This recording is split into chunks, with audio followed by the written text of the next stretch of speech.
राजगृह के चहल पहल भरे बाजार में अमरा नाम का एक अमीर व्यापारी रहता था। वो अपनी ईमानदारी और बढ़िया रेशमी कपड़ों के लिए मशहूर था। अमरा का सिद्धार्थ नाम का एक बेटा था, एक नेक दिल लड़का जो अपना पूरा दिन किताबों में खोया रहता था। जहां बाकी बच्चे गलियों में खेला करते थे, वहीं सिद्धार्थ को कहानियों की दुनिया और अपने कमरे की शांति पसंद थी। वो एक अच्छा, दयालु और समझदार लड़का था, लेकिन बहुत ही शाय। सिद्धार्थ को लोगों से बात करने में बहुत हिचकिचाहट होती थी, चाहे वो जाने पहचाने ही क्यों ना हो। जरा सी भी बातचीत पर उसके गाल लाल हो जाते थे, शब्द उसके गले में ही अटक जाते थे। अनकहे उसकी शर्म एक दीवार बन गई थी, जो उसे दोस्त बनाने और बाकी बच्चों की तरह दुनिया का आनंद लेने से रोकती थी। जैसे जैसे सिद्धार्थ बड़ा होता गया, उसकी शर्म और भी बढ़ती गई। वो पढ़ाई में तो बहुत तेज था, लेकिन अपने गुरुजी के सामान्य श्लोक सुनाने के ख्याल से ही कांप जाता था। वो अपने पिता के साथ बाजार जाना चाहता था, व्यापार सीखना चाहता था और नए लोगों से मिलना चाहता था, लेकिन बोलने का डर उसे जकड़ लेता था। उसका मन भले ही दयालु और बुढ़ाईमान था, लेकिन उसकी प्रतिभा दबी हुई थी, आत्मसंदेह की परतों के नीचे छिपी हुई थी। अमरा अपने बेटे को देखकर बहुत दुखी होता था। उसने अपनी जिंदगी रिश्तों पर बनाई थी, विश्वास और खुलकर बातचीत करने पर। अपने बेटे को दुनिया से कटा हुआ, खुद को अभिव्यक्त न कर पाते हुए देखकर उसका दिल बहुत दुखता था। वो जानता था कि सिद्धार्थ के पास तेज दिमाग और नेक दिल था, लेकिन ये खूबियां दुनिया से छिपी हुई थीं, उसकी शर्म की वजह से कैद थीं। एक शाम अमरा तेल के दीपक की मध्यम रोशनी में सिद्धार्थ के साथ बैठा था। उस समय की शांति और गहराई में दोनों के बीच एक महत्वपूर्ण संवाद शुरू हुआ। मेरे बेटे, उसने चिंता से भरी आवाज में कहा, तुम्हारे अंदर एक अद्वितीय क्षमता है जिसे मैं देख सकता हूं। मैं तुम में बहुत क्षमता देखता हूं, लेकिन तुम्हारी शर्म तुम्हें आगे बढ़ने से रोक रही है। फिर भी तुम खुद में ही जकड़े हुए लगते हो। यह शर्म तुम्हें दुनिया का अनुभव करने और अपनी प्रतिभा दिखाने से रोकती है। तुम्हारी शर्म तुम्हें दुनिया का अनुभव करने और अपनी प्रतिभा दिखाने से रोकती है। यह तुम्हारे विकास में बाधा डाल रही है। सिद्धार्थ ने शर्म से अपने हाथों की तरफ देखा, जैसे कि वह अपने अंदर की कमजोरी को पहचान रहा हो। उसके गाल शर्म से लाल हो रहे थे। वह जानता था कि उसके पिता सच कह रहे हैं। वो जानता था कि उसके पिता सच कह रहे हैं। उसने महसूस किया कि उसे कुछ बदलने की जरूरत है। मैंने सुना है, अमरा ने आगे कहा, गौतम नाम के एक बुढ़ाईमान संत के बारे में, जिन्हें बुद्ध के नाम से जाना जाता है। गौतम नाम के एक बुढ़ाईमान संत के बारे में, जिन्हें बुद्ध के नाम से जाना जाता है। वह आत्मज्ञान के मार्ग की शिक्षा देते हैं, जिन्हें बुद्ध के नाम से जाना जाता है। और इस तरह अपने पिता के प्रोत्साहन से सिद्धार्थ बुद्ध को खोजने के लिए निकल पड़ा। उसने अपने जीवन में कभी ऐसा साहसिक कदम नहीं उठाया था, लेकिन इस बार कुछ अलग था। वो कई दिनों तक सफर करता रहा। उसका दिल घबराहट और उम्मीद दोनों से भरा हुआ था। हर कदम के साथ उसकी उम्मीदें और भी मजबूत होती गईं और उसका संकल्प और भी दृढ़। उसने अपनी पूरी जिंदगी लोगों से बचने में बिताई थी, फिर भी वो यहां था, एक अनजान सफर पर, एक अजनबी से मार्गदर्शन की तलाश में। यह यात्रा उसके लिए आत्म खोज का एक माध्यम बन गई थी। ये एक कठिन काम था, लेकिन सिद्धार्थ अपनी शर्म को दूर करने के लिए दृढ़ था, अपनी असली पहचान को दुनिया के सामने लाने के लिए। उसने अपने भीतर की ताकत को पहचाना और उसे बाहर लाने का संकल्प लिया। उसे बुद्ध एक शांत उपवन में मिले, एक विशाल पीपल के पेड़ के नीचे शांत मुद्रा में बैठे हुए।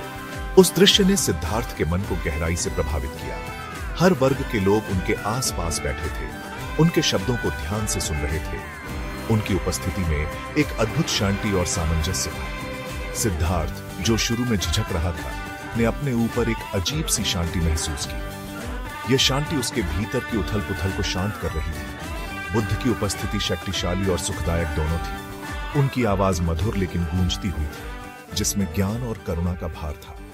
सिद्धार्थ ने महसूस किया कि वह सही जगह पर है, सही समय पर। सिद्धार्थ श्रोताओं की मंडली में शामिल हो गया। उसका दिल जोर जोर से धड़क रहा था। वह जानता था कि यह क्षण उसके जीवन को बदल सकता है। उसने सुना, बुद्ध ने सभी चीजों की अनित्यता के बारे में, दुख के स्वरूप के बारे में और मुक्ति के मार्ग के बारे में बताया। बुद्ध के शब्दों में एक गहरी सच्चाई थी जो सीधे उसके दिल में उतर रही थी। बुद्ध के शब्द उसके दिल को छू गए, जिससे उसे एक ऐसी समझ मिली जो उसने पहले कभी महसूस नहीं की थी। यह समझ उसके भीतर एक नई रोशनी की तरह थी, जो उसके जीवन के अंधेरे कोनों को उजागर कर रही थी। पहली बार सिद्धार्थ ने अपनी शर्म को एक बड़ी बाधा के रूप में नहीं, बल्कि अपने खुद के विचारों और धारणाओं के परिणाम के रूप में देखा। यह एक महत्वपूर्ण मोड़ था, जिसने उसे आत्म स्वीकृति की दिशा में प्रेरित किया। हमारे विचारों में हमारी वास्तविकता को आकार देने की शक्ति होती है, बुद्ध ने समझाया। यह विचार सिद्धार्थ के लिए एक नई दिशा का संकेत था। अगर हम नकारात्मक विचारों, डर और आत्मसंदेह को पकड़े रहेंगे, तो हम खुद के लिए दुख पैदा करेंगे। यह दुख हमारे जीवन को सीमित कर सकता है और हमें आगे बढ़ने से रोक सकता है। लेकिन अगर हम सकारात्मक विचारों, करुणा, साहस और आत्म स्वीकृति के विचारों को विकसित करते हैं, तो हम अपने जीवन को बदल सकते हैं। यह परिवर्तन हमारे भीतर की शक्ति को जागृत कर सकता है। ये शब्द सिद्धार्थ के दिल को छू गए। उसने महसूस किया कि उसके भीतर एक नई ऊर्जा का संचार हो रहा है। क्या यह इतना आसान हो सकता है? क्या वास्तव में अपने विचारों को बदलने से जीवन में इतना बड़ा परिवर्तन आ सकता है? क्या अपने विचारों को बदलने से वास्तव में उसे अपनी शर्म को दूर करने में मदद मिल सकती है? यह सवाल उसके मन में गूंज रहा था और उसने महसूस किया कि उसे इस पर गहराई से विचार करना होगा। बुद्ध ने आगे 4 आर्य सत्यों के बारे में बताया।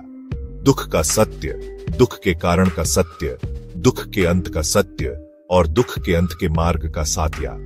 उन्होंने अष्टांगिक मार्ग के बारे में बताया, नैतिक और संतोषजनक जीवन जीने के लिए दिशा निर्देशों का एक समूह, एक ऐसा रास्ता जो आत्मज्ञान और दुखों की समाप्ति की ओर ले जाता है। सिद्धार्थ पूरी तल्लीनता से सुनता रहा। उसने महसूस किया कि उसकी शर्म आलोचना के डर से उपजी थी, नकारात्मक अनुभवों से बचने की इच्छा से।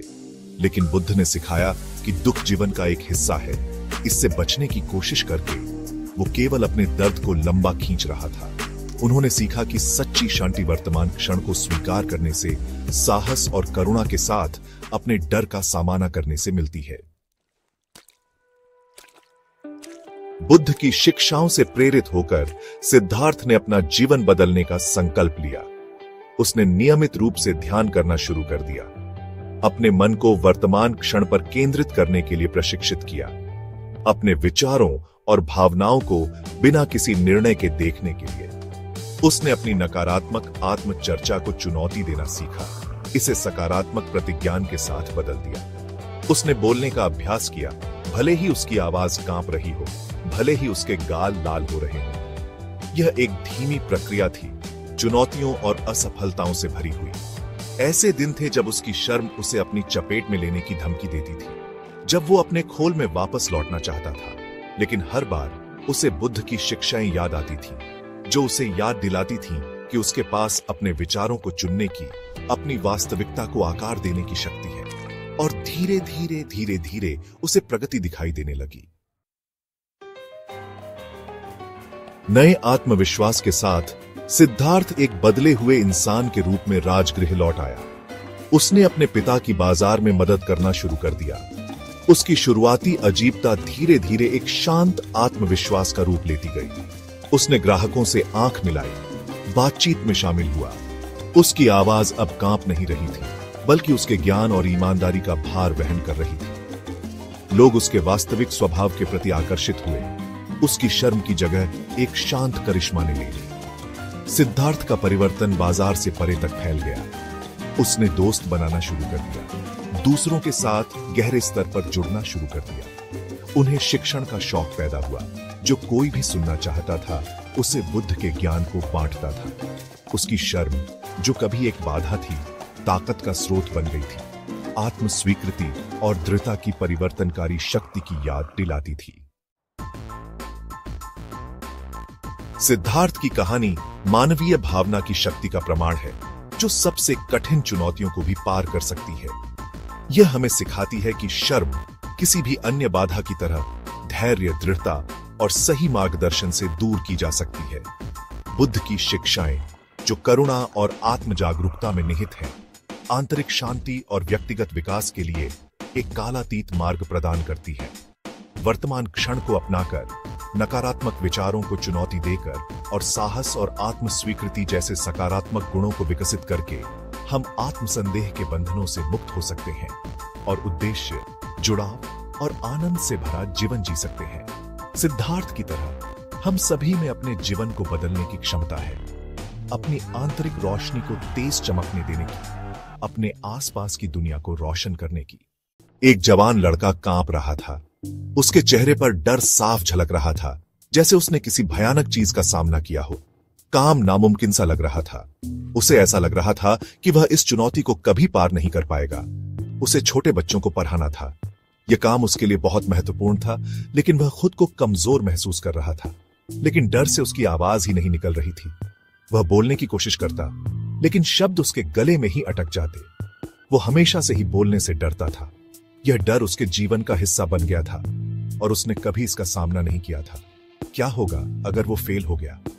यह सवाल उसके मन में बार बार गूंज रहा था और उसे और भी ज्यादा डराने लगा। उसे गौतम बुद्ध की बातें याद आई। बुद्ध ने कहा था कि डर को जीतना ही सच्ची विजय है। डाउट एक चोर है जो हमारे सपने चुरा लेता है।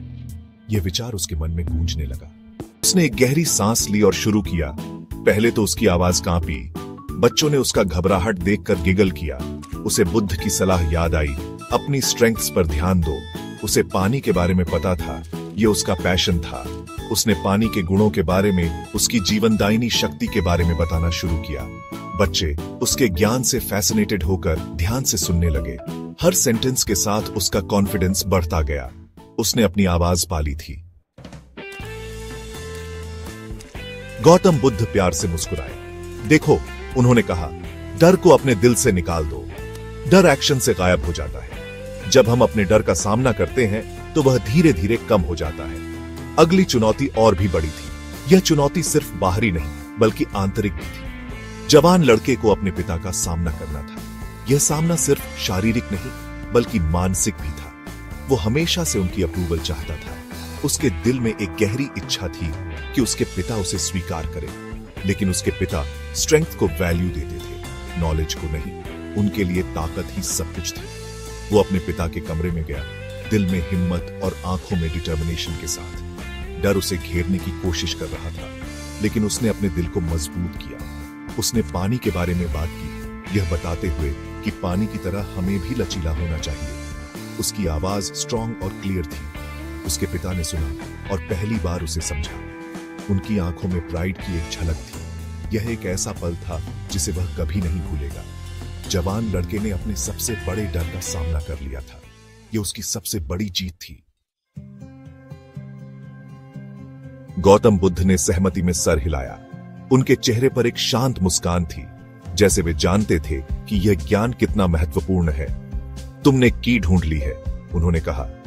यह की तुम्हारे अंदर ही थी, बस तुम्हें इसे पहचानना था। सेल्फ बिलीफ हिडन पोटेंशियल को अनलॉक करता है।